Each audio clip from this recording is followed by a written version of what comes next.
You're listening to the Heart of Giving podcast with Art Taylor, powered by bbbgive.org. Here we explore the motivations that form the basis of giving and service. We inspire generosity and celebrate the transformative effects that giving and service have on the human spirit and on community. The conversations featured on the podcast also uncover giving strategies that educate and provide tools to help listeners make impactful gifts of both their time and money.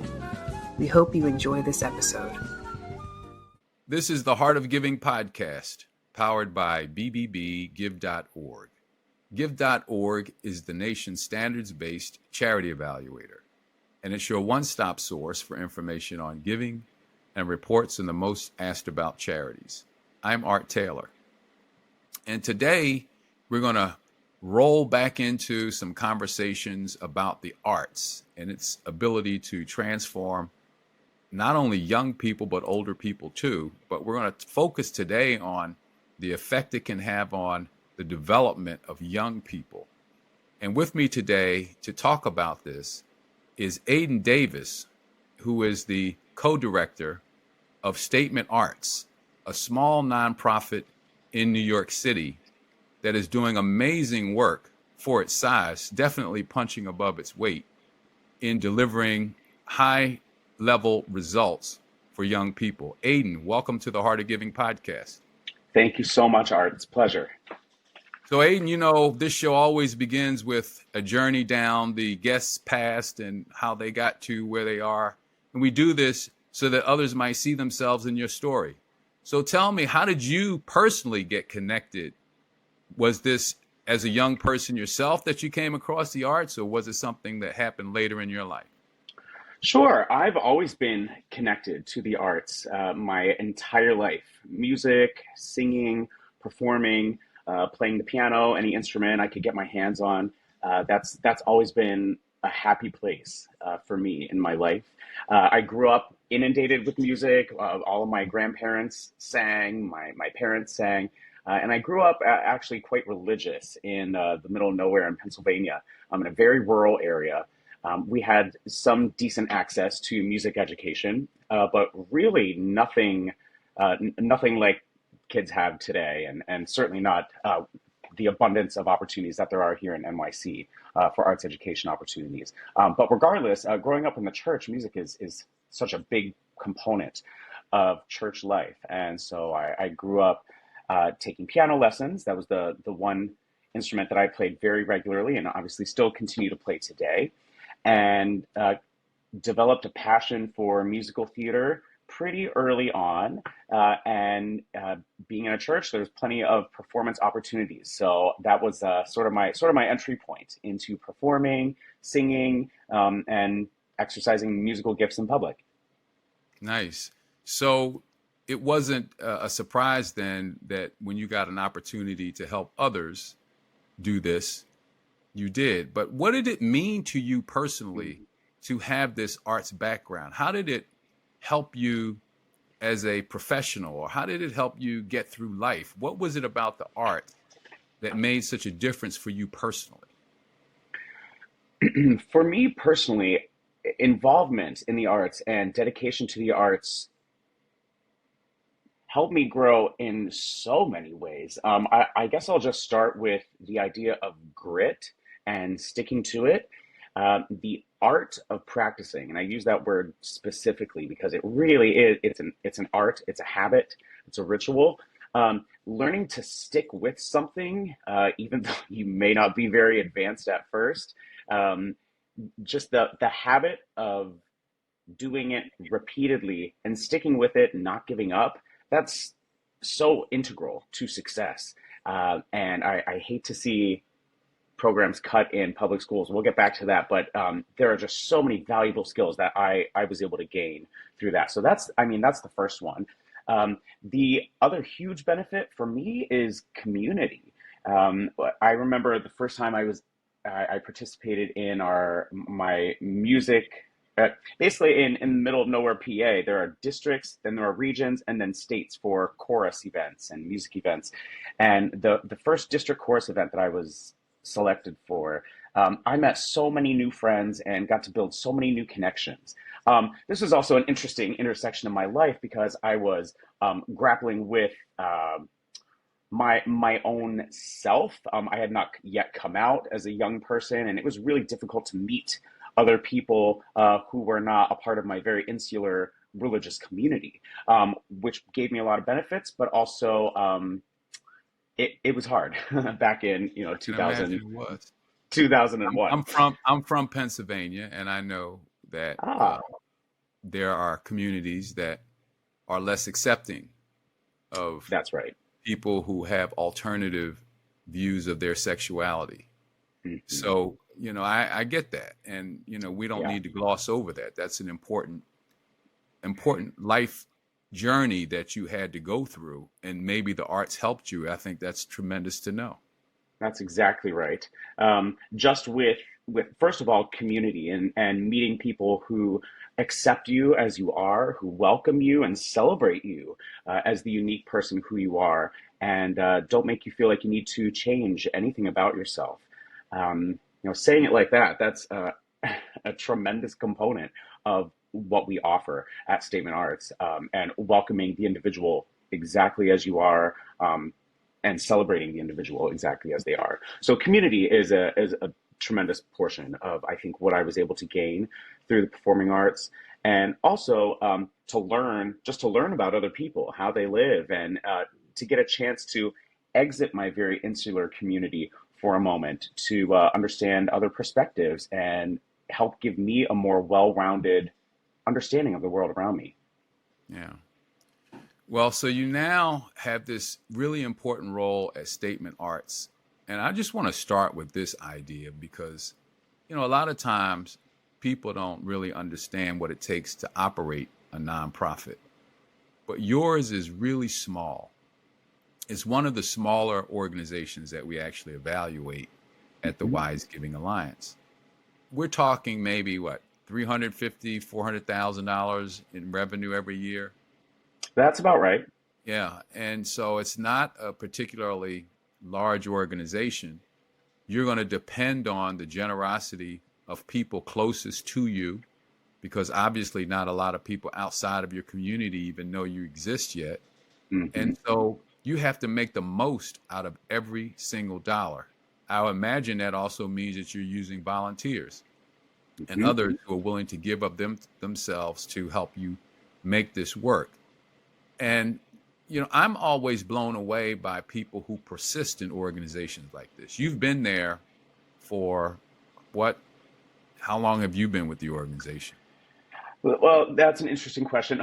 4 Okay. years officially in this Okay. capacity as Yep. associate director, but I've been associated with this org as a teaching artist, which is how I was introduced to Statement Teaching Arts artist. Right. since 11 years now. So that's was that a volunteer role or a part-time role, or how did That you was a function in that role?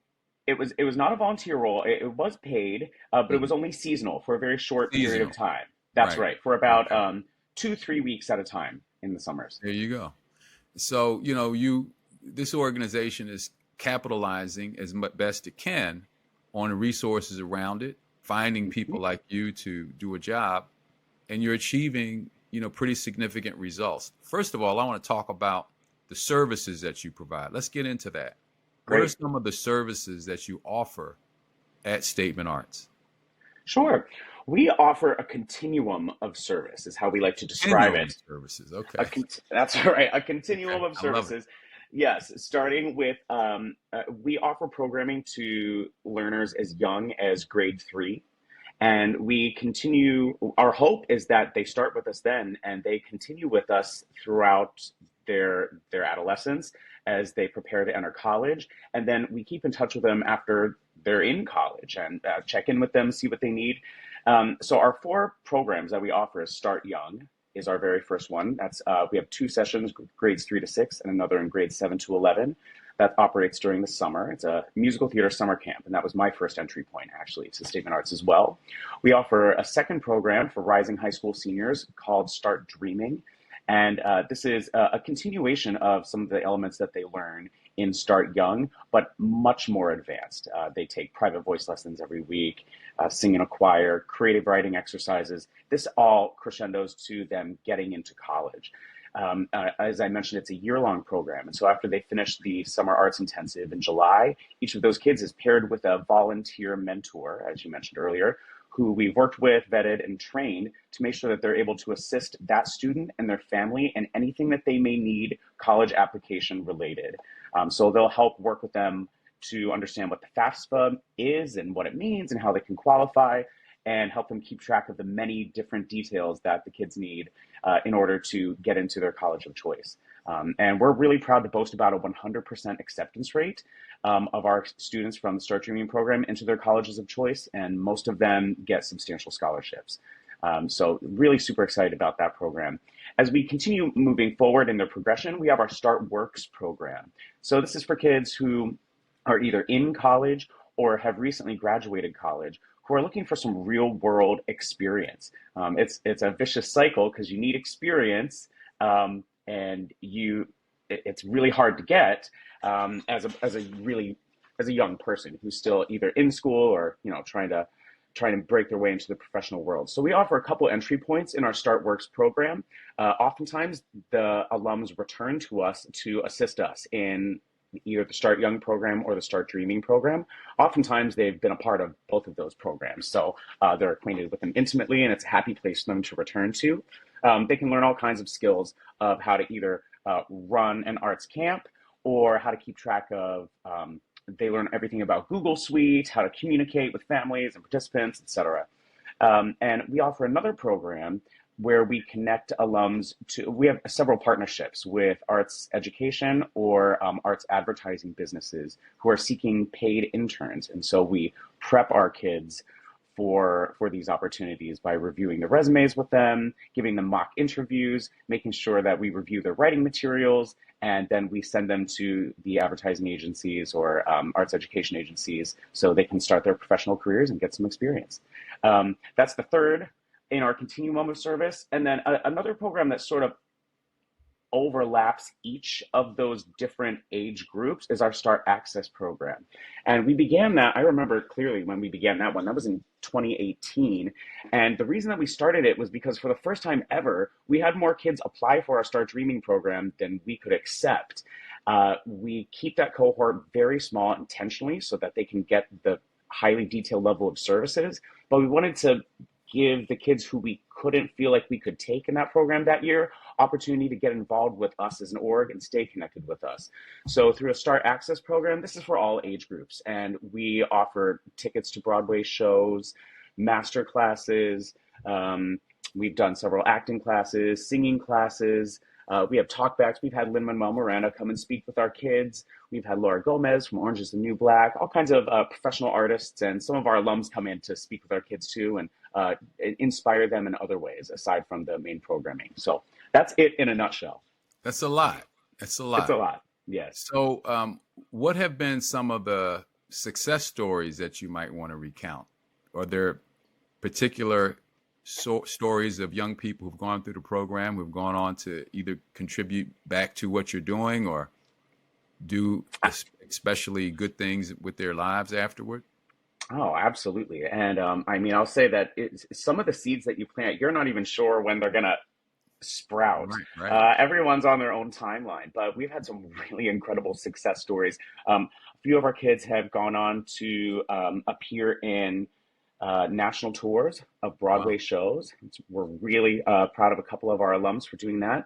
One alum in particular was going through a really difficult time at home and in his upbringing. And we ended up, we're fortunately supported by some really dear friends of ours who work at Morgan Stanley. And this young man needed a lot of assistance, but kept returning. And so we stuck by him. And the long story short is we ended up connecting him with our friends at Morgan Stanley. And he's been working there for 3 years now. He's doing amazingly. And he comes back and supports us at all of our fundraising events. He's really proud to share his story about how we've had an impact on his life. That's a really transformative experience, specifically right there. And quite a few of the rest of our alums are working in careers in the performing arts. We've had another one of our kids who I remember working with this young lady when she was about 12 years old in the Start Young program. I was her teaching artist back then. And she's come up through the program, did the Start Young program, the Start Dreaming program, went on to graduate. She went to NYU for film studies and was just nominated for a New York Film Emmy, which is really exciting too. And some of our alums come back and work with the organization in different capacities, help us reach out to families, help us communicate. And that's just the beginning of our success stories. So yeah, a lot of really exciting work. Aidan, what do you think your program means to the families of the kids who come to you? I assume many of them come to you from pretty modest backgrounds, and having a Yes. program like this helps what the family is able to do for their young person as well. I can think of my own situation. For me, it was the YMCA that really helped raise me. And I wonder how parents and other family members feel about what you're able to do for their young people. Sure. I'd love to speak on that. We know because we ask them very regularly. We're really big into surveys and collecting information on how we can continue improving what we do. So we hear back from parents very regularly on the impact that that their kids' involvement with Statement Arts has been to them. And coincidentally, everything that we offer is free, and we do that. In order to participate in the programming, we ask that families demonstrate to us that they qualify for a free or reduced lunch or free or reduced Metro cards, and almost all of our kids are from Title I schools. So you're exactly right about the backgrounds and the impact that it can have. So we hear all kinds of things, but the most frequent comment that we hear is what a happy place this is for their kids. How they come home every day from the summer camps feeling excited about what they've learned, about the new friends that they've been able to make. This has been especially important in a post-COVID world when so many kids were isolated and locked away and really felt alone. So coming out of COVID times has been especially impactful, I think, for families. And a lot of parents, I think, much like mine, they supported my artistic endeavors. They were excited to invest in piano lessons for me, but they didn't know the first thing about where I would go for vocal lessons, what types of things were important to think about or consider. And most of these families are really busy working 2-3 jobs, some of them. So the bandwidth to really be able to identify extra opportunities for the kids is really low. So that's mostly what we receive is gratitude for making the connections and really threading the needle for their kids, making sure that they have the opportunities that they deserve. Yeah. Do you see sometimes that you get one young person in, they maybe have brothers and sisters, do they also come along, or That's very frequent. multi young people in a particular family coming through? Oh, absolutely. That's happened ever since the beginning. And this year we had one family who we worked with. They had 2 kids in the Start Young program, and then their oldest daughter was in the Start Dreaming program. So we had 3 kids, 3 siblings in programs all at the same time. And that's not the first time that's happened either. Yeah. Now, you must have a pretty active volunteer management program. How do you recruit and get others involved? And what are some of the roles that volunteers play in your work? Great question. Volunteers primarily are involved in the Start Dreaming program as mentors for the kids from the Start Dreaming program to help get them into college. The process for recruiting those mentors has varied, frankly, throughout the years. In times gone by, it was primarily our founder who would rely on her network and reach out to friends, family. The Start Dreaming program, the mentoring component, initially when it was born, we partnered heavily with the Morgan Stanley Foundation. So a lot of our mentors came from either the Morgan Stanley Foundation or from the company at large. And at this point, it's sort of changed how we reach out to people and connect with them. We basically depend on our own social networks, reach out to people that way. We've also partnered with some educators at City College, and we've made some connections with a really spectacular theater educator there who teaches in the master's program. And the kids in that program need, or young adults in that program need service hours or a certain number of volunteer hours. So that's been a really great alliance for the both of us, actually, because it helps us both, helps them get their hours and helps us get the volunteers and the services that we need. So yeah, that's the primary way that we involve and engage with volunteers. Although we have plenty of other opportunities for that. So occasionally, we ask people to volunteer their time to come in and speak with our kids, especially people who have active careers in the performing arts. And particularly emphasizing anyone who's come from a background like our kids, or it sounds like you or like me, whose families had limited means, were supportive, but didn't really know where to turn as far as professional opportunities. Yeah, it's true. You mentioned Morgan Stanley now a couple of times. I wanted to maybe delve into that a little bit, because companies can play a huge role in getting their employees engaged in nonprofits, either as donors or as mentors or as volunteers. Many times they can give them technical expertise. I'm just wanting now to follow that path a little bit closer with Morgan Stanley. Give me a little bit more context on the Morgan Stanley relationship. Yes, that my founder of the org would be able to speak the most clearly on it, because she was the one who made the connection. But who is she, by the way? Who is she? Her name is Lisa Politi. Lisa, okay. Yes, it was she who founded this org and has really been the lifeblood of it for its entire duration. From what I understand, this began as a picnic lunch in Central Park. And there was a couple nearby them who had overheard that they were talking about this brand new arts education nonprofit, and they were intrigued. They wanted to hear more. And it's an incredible couple who have been on our board for a number of years. And the gentleman in the couple, it is with, let's see, I'm trying to remember his exact title with Morgan Stanley, but he was an executive with Morgan Stanley. He is way up there in wealth management, and manages tons and tons of clients, and has been so incredibly generous with us and his time and his resources. And that was initially the connecting point there. They've been on our board for a number of years and help us in so many different ways. We actually just completed our annual golf outing, which is our huge annual fundraiser. It's the biggest event of the year for us. And he helps us coordinate that every single year. Really donates a ton of time. Oh, truly. I don't know how we could do what we do without him. So big shout out to Keith and his amazing wife, Alexis. And see, I have to hold that up, because people don't realize what companies are capable of when it comes to philanthropy. We always want to segment everything. You're either a nonprofit or you're a for-profit, but we're all in our own way philanthropic. We're all generous in our own way.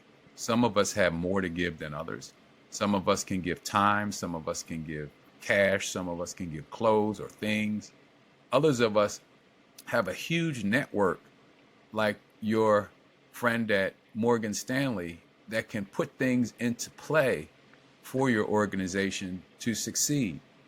And when they're in that role and they take that on, because not all of them do, but when someone does that, you want to hold that up and give them some shine, because we need that in our society. We need companies to engage in nonprofits. And it's so impressive to me, again, that they could have gone to MoMA, or they could have gone to any of the really large arts institutions, the Met, and I'm sure a lot of them do, right?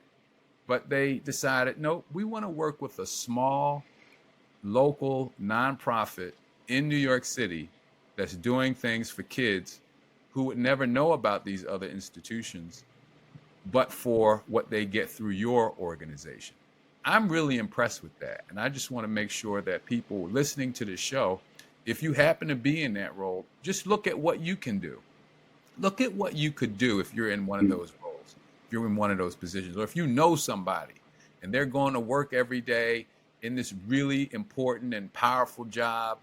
Yeah, you can find some time to do something really great in your community. Find something that you're passionate about. This gentleman, Keith, you mentioned him. Is that his name? That's Keith right. found something really powerful to do for him. And it's really making a big difference now for kids, generation after generation. So I'm really impressed, and I hope that others listening will begin to follow Keith's example too. Keith, congratulations and thanks to you. All right, so let me ask you this question about how you make this organization grow. And maybe you don't. Maybe you don't. But it seems to me that you're having the kind of success that could be potentially expanded, right? So how might you go about expanding this if you wanted to? And secondly, is that something that you really want to do? You may be comfortable at the scale that you're operating now, feeling that if you do more, it might sort of tank the the great work that you're doing at the scale that you have. And so it's not an easy decision to make. But if you were going to grow, how would you go about that? And what would you need? Sure. I've spent quite a bit of time thinking about this. And in fact, when I came in to officially interview for this position, this is something that I spent some time talking about, is what I see the future of this organization branching out into. Our Start Young, when we think about our continuum of service, that's what I like to come back to, and how we can expand that just as it is. Right now, our Start Young, well, I'm going to back up a little bit further and just mention the fact that there are over 300 schools in New York City right now who lack any arts education at all, Wow. which is really mind-boggling in Hey, a no city art like at all. Nothing. nothing. Wow. See, Yes. that context doesn't make sense to me because now I'm an old Yeah. guy, right? But I grew up in the 60s and 70s, and there was music and arts all around us in school. I did Mhm. so much. I played like 4 different instruments, all free. They came into the school. It was crazy, right? Yep. So now you're telling me that most schools in New York City, 300 at least, have nothing, Have zero. nothing. Zero. That's because they lack any certified arts teachers who are there. Maybe they engage in some sort of an after school program, but according to the NYC data, that's what we see. The older the schools, so elementary schools, there's a certain amount. Middle schools, there's another certain amount. The more old schools get, so the high schoolers generally are the ones who are shorted the most. I should have had those exact stats ready That's for you, okay. but it's staggering. We get the picture. So, as a result, the need for arts education is drastic because we see what it does for kids. So, Yeah. the first thing, yes, I would love to expand, and I'd really like to start with our Start Young program. That is our program, again, that's for grades 3 to 6 or 7 to 11. We have those 2 cohorts. And right now, that exists in a vacuum of summer. That's it. So, it does fill a really important need for families as well regarding childcare, and not just that, but it's also it serves arts education. These kids learn harmonies, they learn how to act, they write their own stories that connect the songs that they learn, and they end up producing their own mini musicals at the end of this. So they really learn to take feelings about issues that matter to them and act on them in a really healthy way. So that's the first program that I would like to expand. And my dream for Start Young is that it becomes not just a summer program, we extend it throughout the summer program. And then the next phase is that we start to offer it as an after school program daily until parents are ready to pick up their children. That's my dream for it, is it becomes a daily thing. We're not sure what that means, if we would be going into schools to supply this opportunity, or if we would have a physical location. Right? We've been without a fixed physical location for the entire duration that we've been around. The Start Young program has been held at the United Palace Theater, who have been tremendous partners to us, and we have to shout them out.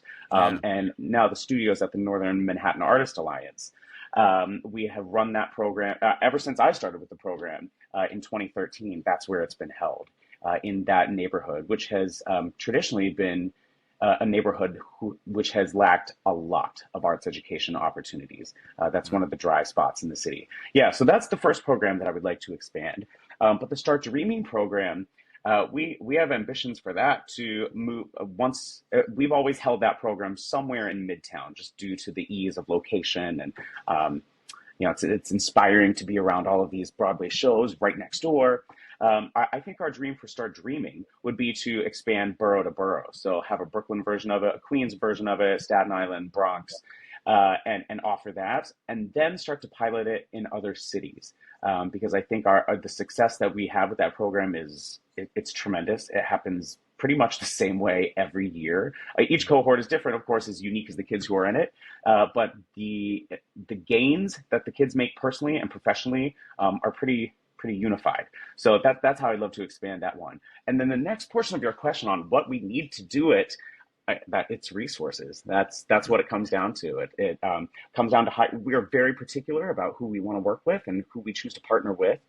We want to make sure that the kids are having the strongest opportunities to learn from some of the best teaching artists that New York City has to offer. And so these are people who are working professionally, which oftentimes makes it difficult to work around their professional schedules, but we find ways to make that work. Or they're certified arts teachers who are already doing this every single day at a high level in New York City public schools.